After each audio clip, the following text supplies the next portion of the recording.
So I've got a Mercedes C200 here on a 2009-2010 plate. I'm just going to show you how to reset the service light on this. I've just done the service and MOT and everything, so I'm going to show you how it's done. If you come around. Now basically this is the steering wheel. So these are the buttons you're going to be pressing. So all you got to do is you put the key to position 1.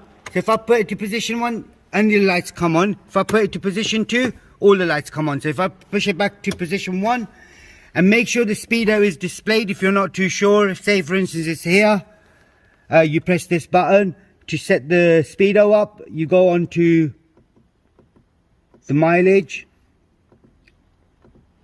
right there, and all you then do is press the R button as well as the plus button together.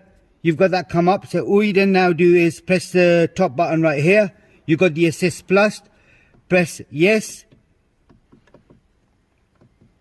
and then do the full service.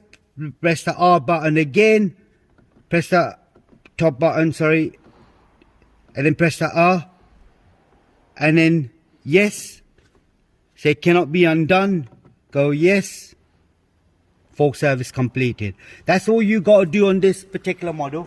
If there is anything else you need to know, please do let us know. We'll try helping you out as much as we can. We do have a playlist for Mercedes. Do check it out. And we've got a service reset playlist as well. Other stuff like brake lights and everything else we do on the channel. Don't forget to subscribe to our YouTube channel. Like the video. Thank you and goodbye.